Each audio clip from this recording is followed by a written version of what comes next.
স্বাগত জানাই তোমাদের শিক্ষা দর্পণ চ্যানেলে। আজকের আলোচ্য বিষয় হলো সিজোফ্রেনিয়া। সিজোফ্রেনিয়া হলো একটা মানসিক রোগ। যে সমস্ত মানসিক রোগগুলো আছে তার মধ্যে একটি অন্যতম রোগ হলো সিজোফ্রেনিয়া। আজকের ক্লাসে আমরা সিজোফ্রেনিয়া সম্পর্কে আলোচনা করব। তার সঙ্গে সঙ্গে যে সমস্ত মানসিক রোগ হয় সেগুলি কিভাবে প্রতিকার করা হয় তার উপায়গুলো নিয়ে আলোচনা করব। এছাড়া আমরা ডিসলেক্সিয়া, ডিসক্যালকুলিয়া, ডিসগ্রাফিয়া, ডিসপ্রেসিয়া এগুলো কি ইত্যাদি বিষয়গুলো নিয়ে আলোচনা করব। আমি তোমাদের আগের ক্লাসে মেন্টাল হেলথ অ্যান্ড হাইজিন সম্পর্কে পড়িয়ে দিয়েছি। তাছাড়া adjustment, maladjustment, classification of mental disorder, মানে যে ক্লাসিফিকেশন মানসিক রোগের যে ক্লাসিফিকেশন হয় ইত্যাদি বিষয়গুলো আমার পড়ানো হয়ে গেছে।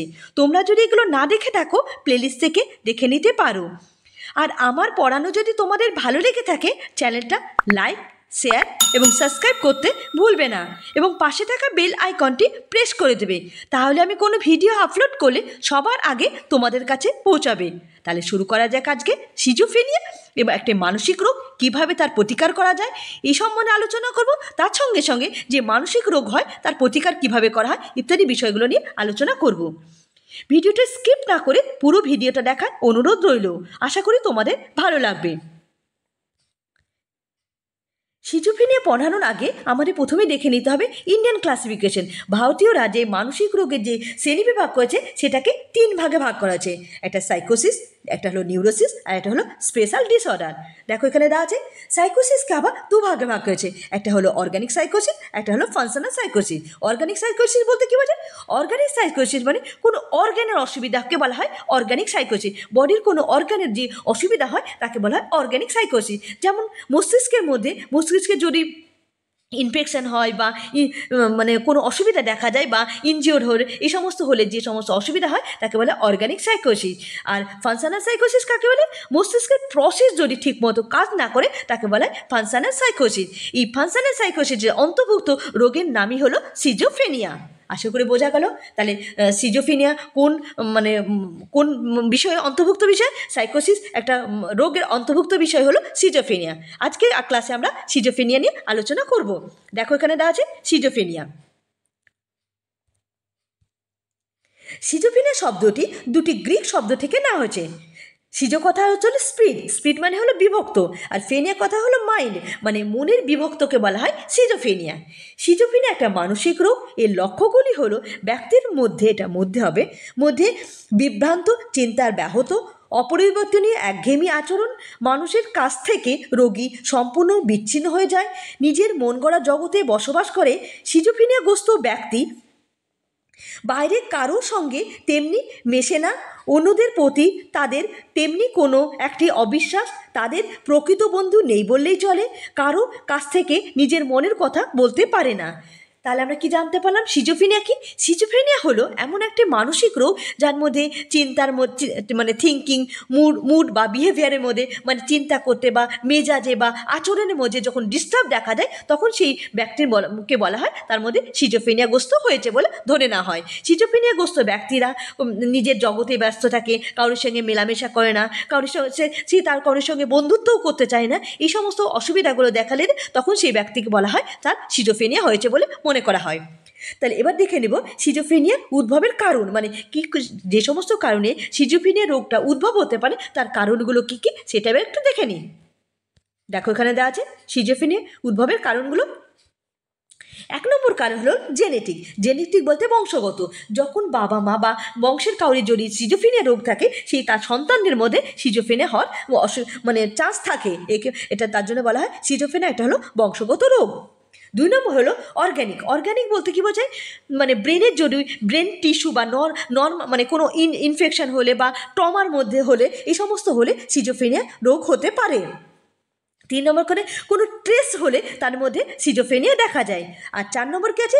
এনভায়রনমেন্ট মানে পরিবেশগত কারণে সিজোফ্রেনিয়া হয়। যেমন কোনো দারিদ্রতায় মানে গ্রস্ত কোনো ব্যক্তির মধ্যে বা অ্যাবিউজ মানে ছোটোবেলায় কোনো অ্যাবিউজ হলে, তার বাচ্চাদের মধ্যে কোনো অ্যাবিউজ করা হলে মানে অপব্যবহার করা হয় সেই বাচ্চাকে, তখন তাদের মধ্যে এই সিজোফ্রেনিয়া রোগ দেখা যায়। তাহলে কী কী জানতে পারলে কী সমস্ত কারণে সিজোফ্রেনিয়া হয়? একটা হলো জেনেটিক কারণে হতে পারে, অর্গানিক কারণে হতে পারে, স্ট্রেস বা ট্রমার কারণে হতে পারে, বা এনভায়রনমেন্টাল মানে পরিবেশগত কোনো কারণের মধ্যে সিজোফ্রেনিয়া রোগগ্রস্ত হতে পারে।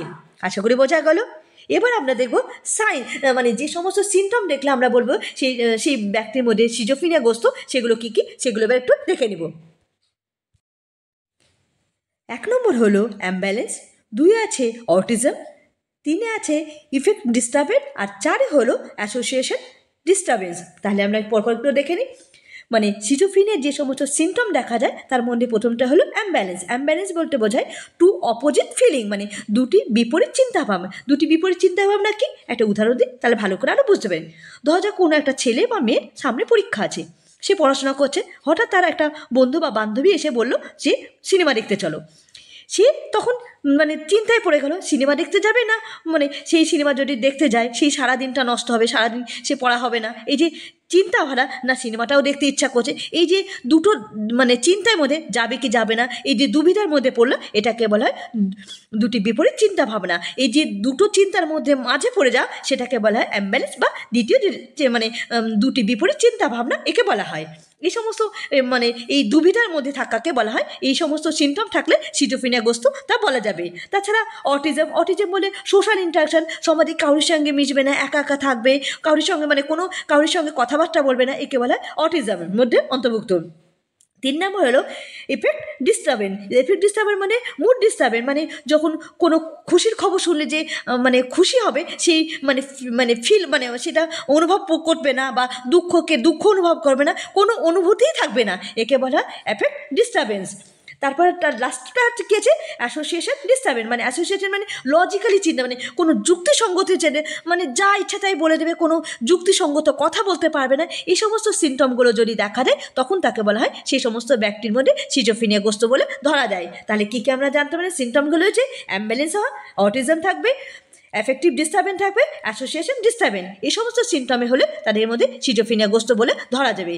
আর সিজোফ্রেনিয়া রোগটা কোন টাইমে হয়, সিজোফ্রেনিয়া রোগগ্রস্ত হয় সাধারণত 16 বছর থেকে 34 বছর বয়সে, মানে লেটার 16 বছর থেকে আর্লি 34, মানে লেটার 16 বছর থেকে মানে 16 বছরের পর থেকে মানে আর্লি মানে 34 বছর থেকে স্টার্ট হতে পারে এই সিজোফ্রেনিয়াগ্রস্ত। এজটা অনেক সময় পরীক্ষায় পড়ে, তোমরা এটা মনে রাখবে, 16 থেকে 34-এর মধ্যে বয়সের মধ্যে বাচ্চা মানে সবার মধ্যে এটা হতে পারে, সিজোফ্রেনিয়া রোগগ্রস্ত হতে পারে। এবার আমরা টাইপ অফ সিজোফ্রেনিয়ার যে টাইপগুলো, সেই টাইপগুলো কী কী সেগুলো একটু দেখে নিই। প্রথমে দেখো আছে, প্রথমটা হলো সিম্পল সিজোফ্রেনিয়া। এবার আমরা দেখি সিম্পল সিজোফ্রেনিয়া কী।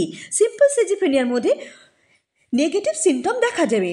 নেগেটিভ সিমটম বলতে এই সমস্ত সিজোফ্রেনিয়াগ্রস্ত ব্যক্তি যাদের মধ্যে সিম্পল সিজোফ্রেনিয়া আছে সে সমস্ত ব্যক্তিগুলোর মধ্যে কমিউনিকেশন করবে না, বা কোনো মানে প্লেজার মানে কোনো খুশি বা দুঃখ তার অনুভূতি থাকবে না, কোনো ইমোশন থাকবে না।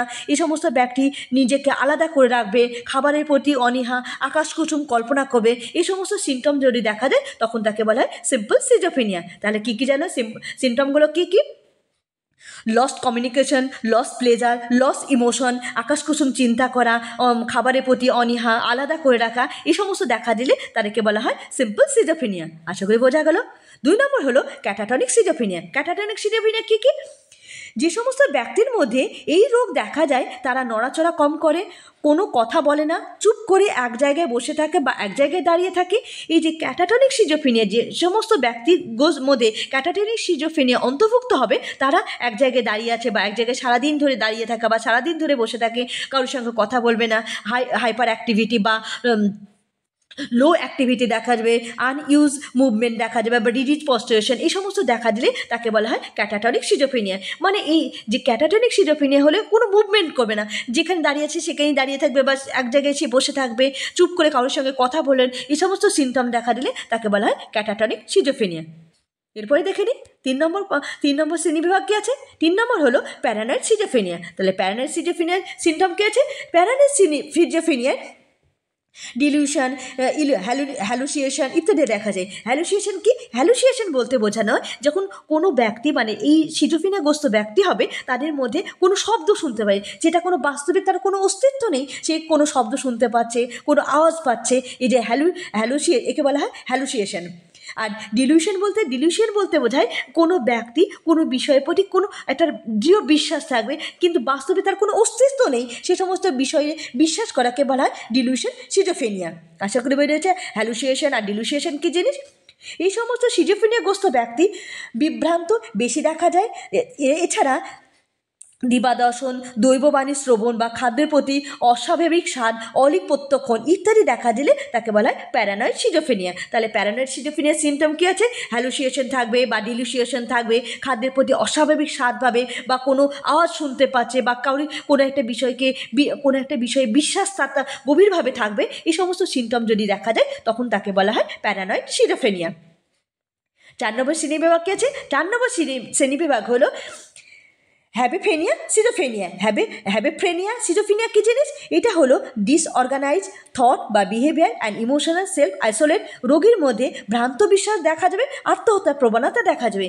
মানে এই সমস্ত ফ্রেনিয়া সিজোফ্রেনিয়া হলে সে সমস্ত ব্যক্তি নিজেকে আইসোলেট করে দেবে, কারোর সঙ্গে মিশবে না, তারপর তার কোনো ইমোশন থাকবে না, সেই মানে একটা বিশ্বাসে কোনো একটা বিশ্বাসকে ধরে রাখে, সেই বিশ্বাস হয়ে থাকবে, কোনো জিনিস অর্গানাইজভাবে কোনো কাজ করবে না।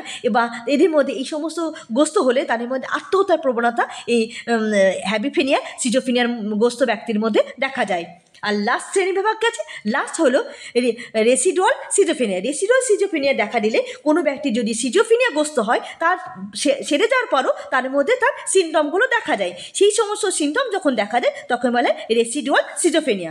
আশা করি বোঝা গেল সিজোফ্রেনিয়ার টাইপগুলো। তাহলে আমরা কী কী পড়লাম? তাহলে simple schizophrenia, catatonic schizophrenia, paranoid schizophrenia, hebephrenic schizophrenia আর রেসিডুয়াল সিজোফ্রেনিয়া। এই যে ভাগগুলো আছে তোমরা এই প্রত্যেকটা ভাগগুলো একটু মনে রাখবে, কারণ পরীক্ষাতে অনেক সময় দিয়ে দেয় সিজোফ্রেনিয়ার টাইপগুলো বলতে অনেক কটা দিয়ে দিল, তার মধ্যে বলে দিল কোনটা সিজোফ্রেনিয়ার টাইপ সেগুলো বলো। তাহলে সিজোফ্রেনিয়ার টাইপগুলো একটু ভালো করে একটু দেখে নেবে। এরপরে দেখে নি কী আছে।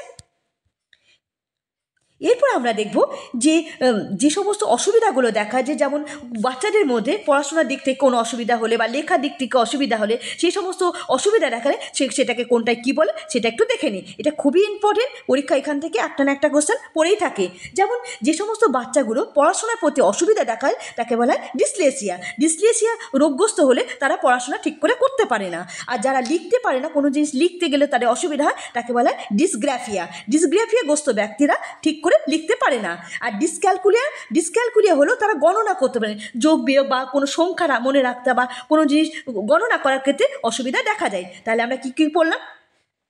পড়াশোনার অসুবিধা হলো ডিসলেসিয়া, যখন লেখাপড়ার অসুবিধা হয় ডিসগ্রাফিয়া, আর গণনার ক্ষেত্রে অসুবিধা হলে তাকে ডিসক্যালকুলিয়া বলা হয়। আর ডিসপ্রেসিয়া কি? ডিসপ্রেসিয়া হলো ল্যাঙ্গুয়েজ, মানে ভাষাগত দিক থেকে কোনো ভাষা যখন ঠিক করে না বলতে পারে, কথা যদি ঠিক করে না বলে তাকে বলে ডিসপ্রেসিয়া বলা হয়। আর ডিসফ্লেক্সিয়া কেউ ডিফিকাল্টি অফ মোটর স্কেল বা নিউরোলজিক্যাল ডিসঅর্ডার বলতে শরীরে অঙ্গ প্রত্যঙ্গ যখন সঞ্চালন ঠিক করে না করে তাকে ডিসপ্লেসিয়া বলা হয়। মানে শরীরে হাত পা ঠিক করে চলছে না বা হাঁটতে ঠিক করে পাচ্ছে না, এই সমস্ত অসুবিধা দেখা দিলে তাকে বলে ডিসপ্লেসিয়া। এই যে নামগুলো আছে এটা খুবই ইম্পর্টেন্ট, পরীক্ষাতে এখান থেকে একটা না একটা কোশ্চেন পড়েছে। সাধারণত ডিসলেসিয়াতেই পড়ে থাকে, কিন্তু সবসময় যে ডিসলেসিয়া পড়বে তা না। অনেক সময় ডিসগ্রাফিয়া কোনটা, ডিসক্যালকুলিয়া কাকে বলে বা ডিসপ্রেসিয়া কোনটা হয়, ডিসপ্রেসিয়া ভাষাগত প্রবলেম হলে ডিসপ্রেসিয়া হয়। তারপরে হলো ডিসপ্লেক্সিয়া করতে হলে মানে নিউরোলজিক্যাল প্রবলেম দেখা দিলে ডিসপ্লেক্সিয়া হয়। এই সমস্ত অসুবিধাগুলো কোনটাতে কী হয় তোমরা এগুলো ভালো করে মনে রাখবে। তারপর কি অ্যাংজাইটি ডিসঅর্ডার কি? কোনো রোগী মূল লক্ষ্য হলো অহেতুক তীব্র দুশ্চিন্তা করা বা অনির্দিষ্ট কোনো ভয় বা কোনো যুক্তিসঙ্গত কোনো কারণ বা বাস্তবতা ভিত্তি নেই কোনো জিনিস নিয়ে টেনশন করা বা কোনো জিনিসে দুশ্চিন্তা করা, এ সমস্ত দেখা দিলে অ্যাংজাইটি ডিসঅর্ডার দেখা যায়। আশা করি বোঝা গেলো এটা। তোমরা এই স্লাইডটা খুব ভালো করে পড়বে, কারণ পরীক্ষাতে এখান থেকে একটা না একটা কোশ্চেন পড়েই থাকে। এরপরে দেখে নি কি আছে। এবার আমরা দেখব মানসিক রোগে যে সমস্ত পদ্ধতি গ্রহণ করেছে, মানসিক রোগ চিকিৎসাকে প্রতিকার করার যে সমস্ত পদ্ধতি গ্রহণ করেছে সেগুলো কী কী সেগুলো একটু দেখে নেব। প্রথমে দেখো হলো সাইকোঅ্যানালিসিস হলো মানসিক রোগগ্রস্ত ব্যক্তিদের কীভাবে প্রতিকার করা যাবে তার জন্য ফ্রয়েড সাইকোঅ্যানালিসিসের কথা বলেছে। এই সাইকোঅ্যানালিসিস থিওরির মধ্যে মানসিক রোগ চিকিৎসা করার জন্য যে সমস্ত পদ্ধতি গ্রহণ করেছে তার মধ্যে অন্যতম হলো free association. Free association, transference আর হলো ড্রিম অ্যানালিসিস। এই তিনটে পদ্ধতির মধ্যে মানসিক রোগের চিকিৎসা করা যায়। সো অনেক সময় পরীক্ষা দিয়ে ফ্রি অ্যাসোসিয়েশন কে দিয়েছে, এগুলো খুব ইম্পর্টেন্ট। ফ্রি অ্যাসোসিয়েশন, ট্রান্সফারেন্স আর ড্রিম অ্যানালিসিস। ফ্রি অ্যাসোসিয়েশন কী জিনিস? ফ্রি অ্যাসোসিয়েশন হলো কোনো রোগগ্রস্ত ব্যক্তিকে একটা অন্ধকার অন্ধকার টাইপের ঘরের মধ্যে মানে আরাম করে শুইয়ে দেওয়া হয় এবং সেই মানে চিকিৎসক তখন তার সঙ্গে কথাবার্তা করে। সে কথাবার্তা বলতে বলতে ধীরে ধীরে সেই কথাবার্তার মাধ্যমে সেই রোগগ্রস্ত ব্যক্তি ধীরে ধীরে নিজের দুঃখ বা কষ্ট, নিজের অসুবিধা ধীরে ধীরে আস্তে আস্তে সে বলতে থাকে। একে বলে ফ্রি অ্যাসোসিয়েশন। মানে আরাম করে শুয়ে দিয়ে ধীরে ধীরে তার মনের ভাবগুলোকে মানে চিকিৎসক তার সঙ্গে কথা বলে, সে তার কথা বলার মাধ্যমে তার অসুবিধা, দুঃখ বা কষ্ট ইত্যাদি জিনিসগুলো চিকিৎসককে বলতে শুরু করে। একে বলা হয় ফ্রি অ্যাসোসিয়েশন। তারপরে ড্রিম অ্যানালিসিস। ড্রিম অ্যানালিসিস কি? ড্রিম অ্যানালিসিস হলো কোনো ব্যক্তি নাটক করার সময় তো নাটকের রোল মানে সেই ভূমিকা পালন করতে করতে ধীরে ধীরে তার মনের মধ্যে যে দ্বন্দ্বগুলো থাকে বা অসুবিধাগুলো সেগুলো সে প্রকাশ করে দেয়। চিকিৎসক যখন সে প্রকাশ করে, চিকিৎসক তাকে আরও উৎসাহ দেয় এবং ধীরে ধীরে নিজের দুঃখ কষ্ট বা নিজের মনের যে দ্বন্দ্বগুলো থাকে সেগুলি প্রকাশ করে। এটাকে হলো ড্রিম অ্যানালিসিস। এগুলোর মাধ্যমে চিকিৎসক বুঝতে পারে রোগীর মনের মধ্যে কী চলছে বা কী অসুবিধাগুলো। এই সমস্ত থেরাপির মাধ্যমে চিকিৎসকের মানে রোগগ্রস্ত ব্যক্তি চিকিৎসা করে। তাহলে সাইকোঅ্যানালিটিক থিওরির মধ্যে অন্তর্ভুক্ত যে থেরাপিগুলো হয় তার মধ্যে অন্যতম হলো free association, dream analysis and transference. এই পদ্ধতিগুলোর মাধ্যমে চিকিৎসক মানে রোগগ্রস্ত ব্যক্তি চিকিৎসা করে থাকে। আশা করি বোঝা গেল। এরপরে থেরাপি কী আছে? এরপরে হচ্ছে হলো বিহেভিয়ার থেরাপি। বিহেভিয়ার মাধ্যমে কি? বিহেভিয়ার বলতে বলে আচরণের মাধ্যমে ব্যক্তির যে পরিবর্তন আনা যায় তাকে বলা হয় বিহেভিয়ারিস্ট। বিহেভিয়ারিস্টটা কি? বিহেভিয়ারিস্টের অন্যতম ছিলেন প্যাভলক, ওয়াটসন, থর্নডাইক, স্কিনার ইত্যাদি আচরণবাদীরা। সেই আচরণের মাধ্যমে ব্যক্তির যে আচরণের যে পরিবর্তন, মানে বারবার একটা জিনিস করার পর যে আচরণের যে পরিবর্তন হয় সেটাকে হলো বিহেভিয়ার থেরাপি। বিহেভিয়ার থেরাপির 4টি মৌলিক বিষয় কি? পেশনা মানে তাড়না মানে ড্রাইভ, মানে তারপরে ইঙ্গিত বা ক্লু, প্রতিক্রিয়া বা রেসপন্স অ্যান্ড রিইনফোর্সমেন্ট বা উদ্দীপন।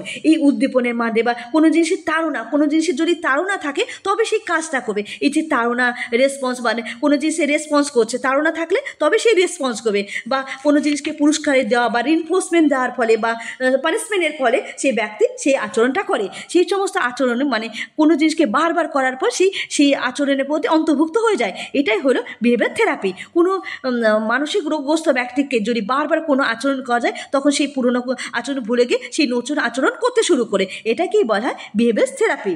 আশা করি বোঝা গেল বিহেভিয়ার থেরাপি কী কী। এই চিকিৎসা পদ্ধতির যে পর্যায়ের মাধ্যমে সেগুলো এখানে দেখো দেওয়া আছে। 1 নম্বর হলো অবাঞ্ছিত অপসঙ্গতিমূলক আচরণ নির্দিষ্ট করা। এই যে বারবার আচরণ করতে করে যার যে খারাপগুলো আছে ধীরে ধীরে সে পরিবর্তন করে। 2 নম্বর হলো উক্ত আচরণগুলোকে ক্ষুদ্র ক্ষুদ্র অংশে বিভক্ত করা। আর 3 নম্বর হলো সক্রিয় অনুবর্তন নির্দিষ্ট কৌশলের সাহায্যে প্রতিটি অবাঞ্ছিত এবং অপসঙ্গতিমূলক আচরণগুলোকে দূর করা। মানে কোনো আচরণকে যখন বারবার করা হয় তখন সে ধীরে ধীরে সেই আচরণ করে মানে অবাঞ্ছিত আচরণগুলোকে পরিবর্তন করে নতুন আচরণের মধ্যে অন্তর্ভুক্ত হয়। এই যে আচরণের পরিবর্তন করে বিহেভিয়ারিস্টরা আচরণের মাধ্যমে বা আচরণ থেরাপির মাধ্যমে সেই রোগগ্রস্ত ব্যক্তির আচরণকে পরিবর্তন করাতে পারে। আশা করি বোঝা গেলো বিহেভিয়ার কাউন্সিলিংটা কি, বিহেভিয়ার থেরাপিটা কীভাবে হয়। তারপর লাস্ট হলো প্লে থেরাপি। প্লে মানে আশা করি তোমরা সবাই বুঝতে পারছো। প্লে মানে খেলার মাধ্যমে ব্যক্তির আচরণের পরিবর্তনকে প্লে থেরাপি বলা হয়। প্লে থেরাপির কারণগুলো কী কী? চিকিৎসক কী করে? চিকিৎসক শিশু ও তার পরিবারের সাথে পরিচয় করে শিশু সম্পর্কে যাবতীয় তথ্য, যেমন তার বংশগত, পরিবেশ ও দৈহিক ও মানসিক সম্পর্কে তথ্য জানতে পারে। মানে শিশুকে সম্পর্কে কোনো শিশুর চিকিৎসা করলে শিশুর পরিবারের সঙ্গে আলাপ আলোচনা করে তাদের সঙ্গে কথা বলার মধ্যে শিশু সম্পর্কে একটা ইনফরমেশন নিয়ে নেয়। তারপরে কী করে? বিভিন্ন উপকরণ দিয়ে দেখবে শিশু কোন ধরনের খেলা পছন্দ করছে। বিভিন্ন ধরনের খেলনা দিলেও তারপর দেখা যায় শিশু কোন ধরনের খেলা বেশি ইন্টারেস্ট বা কোন ধরনের খেলা পছন্দ করছে, চিকিৎসক সেটা দেখে। তারপর লাস্টে কী করে? শিশু তার পছন্দ অনুযায়ী খেলার জন্য উৎসাহ করা, যাতে তার অবদমন আবেগ মুক্ত পায়। মানে এই যে খেলার মাধ্যমে দেখা যায় কি তার ইন্টারেস্ট কোথায়, মানে তোর কোনটা ইগনোর করছে, মানে কোন জিনিসটা গ্রহণ করছে, সেই সমস্ত দেখার মাধ্যমে তার আচরণ যে বাজে গুণগুলোকে পরিবর্তন করে মানে ভালো গুণের মধ্যে অন্তর্ভুক্ত করে। থেরাপিস্টরা এই থেরাপির মাধ্যমে সেই আচরণ মানে খেলার মাধ্যমে তার শিশুদের আচরণের পরিবর্তন ঘটাচ্ছে। এটা হলো প্লে থেরাপি। আশা করে বোঝালো। তাহলে আজকে আমরা কী কী পড়লাম?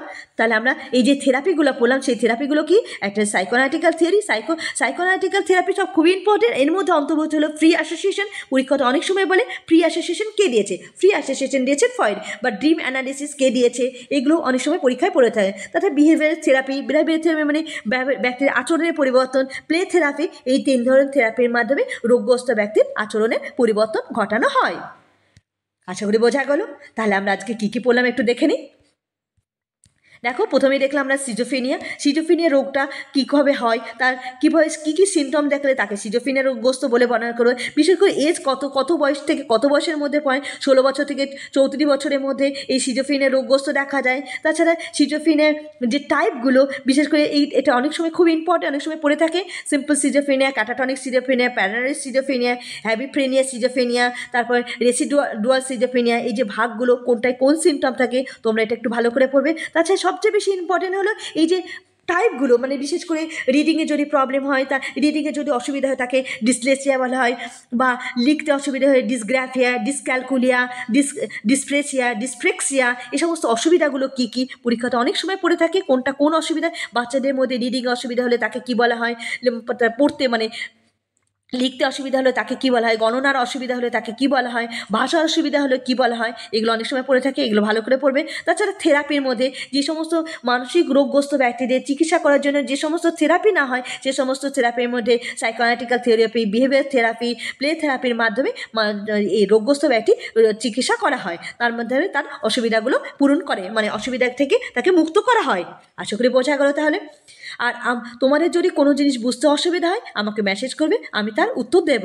আর আমার ক্লাস তোমাদের কেমন লাগছে মেসেজ করে জানাবে। আর আমার ক্লাস যদি তোমাদের ভালো লেগে থাকে, চ্যানেলটা লাইক, শেয়ার এবং সাবস্ক্রাইব করতে ভুলবে না। ধন্যবাদ।